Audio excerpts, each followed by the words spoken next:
안녕하십니까. 사실과 자유 이승만 TV의 주익중입니다. 지난 시간에 한국 대법원의 징용배상 판결 이후 한일 관계의 악화 과정을 살펴봤습니다. 오늘은 이 대법원의 징용배상 판결 자체에 관해서 살펴보겠습니다. 오늘 말씀의 제목은 Shame on You이고 부제는 망국의 판결입니다. 무슨 말일까요? 한국 대법원의 판결이 바로 망국의 판결이고 그 판결을 내린 대법관 등 사법부는 부끄러운 줄 알라 하는 그런 말입니다.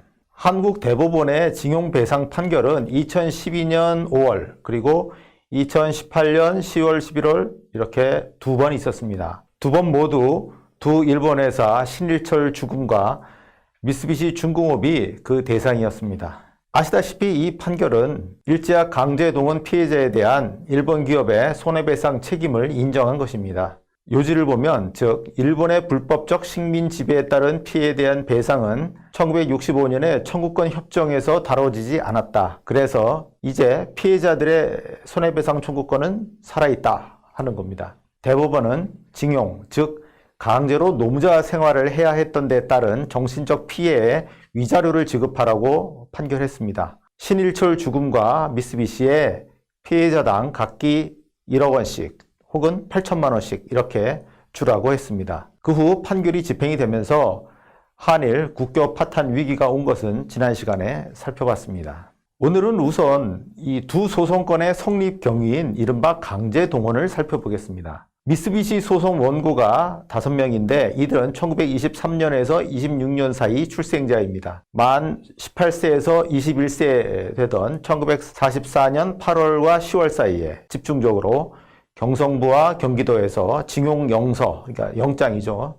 징용영장을 받은 후 히로시마의 구 미쓰비시 기계제작소와 조선소 등에 배치되었습니다. 판결문에는 이 화면에 보시는 것처럼 이들이 열악한 환경 속에서 일한 것으로 묘사되어 있습니다. 예를 들어 휴일이 한 달에 2번뿐이었다든가 식사가 부실했다든가 숙소가 아주 좁았다든가 등등입니다. 한마디로 징용, 곧 강제동원되었고 급여는 제대로 받았으며 대체로 부상 없이 귀환했다는 겁니다. 이렇게 미쓰비시 소송건은 판결문만 봤을 때는 소송 요건상 큰 문제가 없어 보입니다. 그런데 일본제철 소송건은 그렇지 않습니다. 일본제철 소송 원고는 4명입니다. 모두 1923년부터 29년 사이 출생자인데요. 이들이 1941년과 1943년에 일본으로 간 거니까 모두 미성년 때입니다. 특히 이 중에 1929년생은 14살 때 간 것이 돼서요. 좀 믿기 어려운 부분도 있습니다. 이 중에 원고 1과 원고 2는 1943년 9월 평양에서 공원 모집 광고를 보고 응모해서 가게 됐다고 그렇게 진술했습니다. 당시 신문에는 조선 내외 공장의 공원 모집 광고가 빈번하게 실렸었고요. 그러니 이들이 이렇게 해서 일본에 갔다는 것은 충분히 수긍할 만합니다.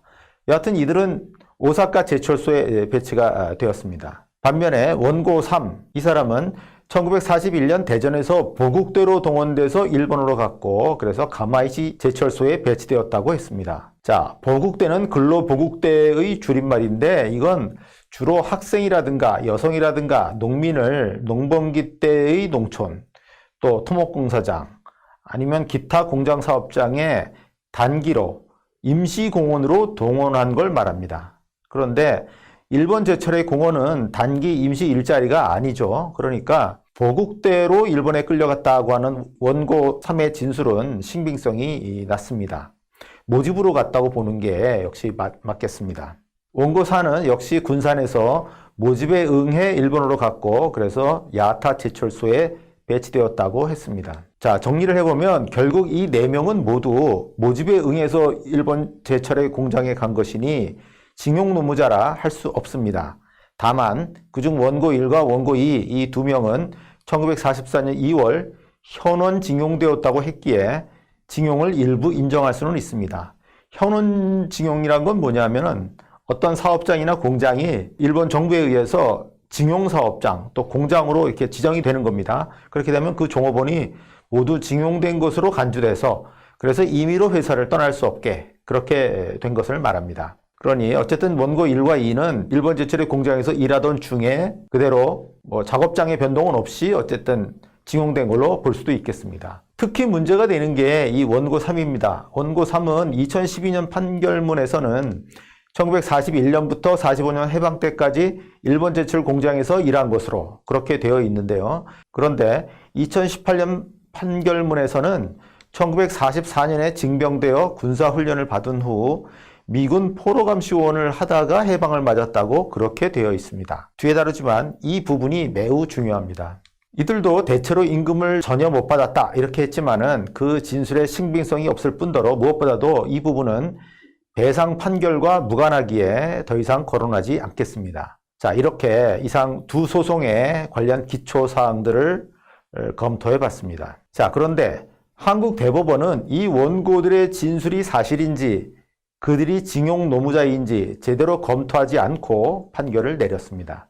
대법원은 일본 제철의 원고 모두를 징용 노무자로 보았습니다. 그러나 실은 4명 모두 모집에 응해서 자발적으로 일본에 갔습니다. 징용, 즉 강제로 끌려간 게 아니었습니다. 징용령은 1944년 9월부터 이 조선에 실시되었는데요. 이 네 원고는 모두 그전 1941년이나 1943년에 일본에 갔습니다. 그 후 원고 1, 2 두 사람이 아까 말씀드린 것처럼 현원 징용되었을 뿐입니다. 원고 4는 징용되었다고 진술하지 않았는데요. 그도 현원 징용된 걸로 보겠습니다. 그래도 진짜 문제로 남는 것은 원고 3입니다. 그는 1944년에 제초소를 그만두고 포로감시원이 되었습니다. 군속 신분으로 추정이 되는데 그렇다면 이 사람은 일본군에 징용이 된 것이고요. 따라서 징용 배상을 원한다면 일본 정부를 상대로 요구해야 됩니다. 신일철 죽음에 대한 원고 3의 징용 배상 소송은 성립하지 않습니다. 그런데도 한국 대법원은 이 사람까지 묶어서 신일철 죽음의 징용 배상 판결을 내렸습니다. 엄밀함을 추구하는 사법 판결이 이렇게 엉터리여서야 되겠습니까? 한 나라의 최고 법원이 이런 무식한 판결을 내린 건 정말 창피한 일입니다. 한국 대법원의 무지는 여기서 그치지 않았습니다. 청구권 협정도 잘못 알고 판결을 내렸습니다. 대법원은 청구권 협정에서 식민 지배 피해 배상을 다루지 않았으니 그 피해 배상을 청구할 수 있다. 그 청구권이 살아있다고 그렇게 봤습니다. 자, 청구권 협정을 제대로 알아야 하겠는데요. 과거에 한국은 일본과 이른바 재산과 채권, 채무 등 청구권을 상호 조정하는 걸로, 상호 정리하는 걸로 끝내기로 한 것이지 나중에 식민 지배 피해 배상을 또 요구하겠다고 한 게 아닙니다. 그림을 한번 보시겠습니다. 자, 35년간의 식민 지배가 끝났을 때 한국인과 일본인은 온갖 거래 관계로 얽혀 있었습니다. 상거래 관계도 있었고 금융거래도 있었습니다. 이제 새로 국교를 맺으려 하니 이 그림의 초록색 A처럼 재산의 반환, 채무의 변제를 요구할 일도 있었고요. 특히 한국인 입장에서는 이 그림의 이 주황색 B처럼 식민 지배 고통에 대한 손해배상을 요구할 일도 있었습니다. 그런데 이 중에 국제적으로 가능한 건 A뿐이었습니다. 샌프란시스코 강화조약이 한일 간의 청구권 협정의 틀을 만들었는데 거기서 전순국에 대한 패전국의 배상은 있었어도 식민지에 대한 식민모국의 배상은 없었던 것입니다. 한국 정부는 어쩔 수 없이 A만 요구했습니다.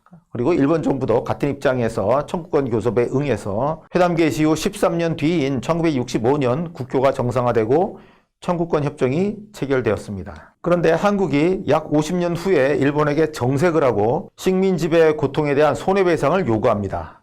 이게 바로 징용배상 판결입니다. 명백한 약속 위반이죠. 자, 이 그림의 A 부분으로 과거사를 정리하자 이렇게 해놓고는 나중에 새로 B를 요구하기 시작한 겁니다. 국제 신의를 깬 거죠. 아마도 대법원은 이래도 된다. 그게 한국의 권리라고 판단한 것 같습니다. 하지만 이것은 청구권 협정이 무엇인지 모르고 하는 마구잡이 판단입니다. 자, 청구권 협정으로 과거사가 정리되었다는 제 말씀이 이해됩니까? 네, 청구권 협정으로 양국 간 과거사 관련 각종 청구권은 최종 소멸했습니다. 한국이 일본에 징용 배상 판결을 내릴 근거가 없습니다. 청구권 협정문을 보도록 하겠습니다. 제1항은 재산, 권리 및 이익과 청구권에 관한 문제가 완전히 그리고 최종적으로 해결된 것을 확인한다. 이렇게 돼 있고요. 제3항에는 협정 서명일, 그러니까 1965년이죠. 이때를 기준으로 그 이전의 사유로 인해 생긴 청구권에 대해서는 아무런 주장도 할 수 없다. 이렇게 썼습니다. 자, 이런 외교 조약문의 해석 방법으로 흔히 1969년 비엔나 조약의 제31조를 듭니다. 조약은 조약문의 문맥 및 조약의 대상과 목적으로 보아 그 조약의 문맥에 부여되는 통상적 의미에 따라 성실하게 해석되어야 한다. 즉, 그 문맥에 부여된 통상적 의미에 따라 해석되어야 한다가 요지입니다. 그렇다면 청구권 협정문에 부여된 통상적 의미는 무엇일까요? 그것은 과거의 온갖 채권, 채무, 청구권을 이 협정으로 다 정리하고 새 출발하자는 겁니다. 그래서 협정문 조항에 청구권 문제가 완전히 최종적으로 해결되었다고 썼고, 또 과거의 사유로 인해 생긴 청구권에 대해서는 앞으로 어떤 주장도 할 수 없다고 명기를 했던 것이죠. 한국이 나중에 추가적 요구를 할 수 있다는 그런 뜻은 전혀 없습니다. 이렇게 보면 피징용 손해에 대한 개인 청구권은 소멸한 겁니다. 그리고 한일 양국이 이에 대해서 합의를 한 겁니다. 그런데 50년쯤 지나니까 징용 배상을 요구할 수 있다고 본 게 한국의 대법원입니다. 무식의 극치입니다. 무식하면 용감하다는 그런 한국말이 있습니다. 한국 대법원은 용감하게도 일본에게 배상 판결을 내렸습니다. 상대는 안중에 없는 오만함입니다. 자, 외국과의 조약은 법률에 준합니다. 조약은 국회의 비준을 받아서 법률적인 효력을 갖습니다. 한일협정은 국회의 비준으로 법률적 지위를 얻었고요. 그리고 그를 역대의 한국 정부가 잘 지켜왔습니다. 그런데 2012년 한국의 대법관 4명이 이 조약을 부정했습니다. 바로 법률을 부정한 겁니다. 사법부는 법률에 따라 재판을 해야지 법률을 뒤집어서 재판할 수는 없습니다. 사법부의 외교조약, 곧 법률을 뒤집을 권리는 더더욱 없습니다. 이를 사법자제의 원칙이라고도 합니다. 자, 대법관들이 물론 징용 배상해야 된다고 생각할 수도 있습니다. 근데 그런 생각을 실제로 실행을 하면, 즉 그렇게 판결하면 기존 조약, 한일 청구권 협정과 배치되고 충돌을 하니까 판결을 내리지 말고 헌법 소원을 제기를 했어야 합니다. 즉 개인 청구권과 국제조약이 충돌하니까 판결할 수가 없다. 그러니까 외교 교섭을 통해서 정부가 청구권 협정을 보완하라. 이런 취지의 그런 헌법 소원을 제기했어야 합니다. 그런데 이 대법관들은 아마도 자신들이 헌법재판관보다 우위에 있다고 생각해서 그런지 헌법 소원을 할 필요 없다고 본 것 같고요. 그래서 그냥 판결을 내렸습니다. 자, 이 판결을 내린 4인 재판부의 재판장은 이인복 씨, 주심은 김능환 씨, 그리고 박병대 씨와 안대희 씨였습니다. 이 중에서 맨 왼쪽에 김능환 씨가 판결문을 쓰는 등 주도적 역할을 했습니다. 판결 이유에 대해 그가 건국하는 심정으로 판결했다고 알려졌습니다. 2018년에 10월 30일 두 번째 대법원 징용배상 판결이 나온 후 동아일보에 실렸던 기사입니다. 건국하는 심정이라니요. 제가 볼 땐 망국의 의도라 읽힙니다.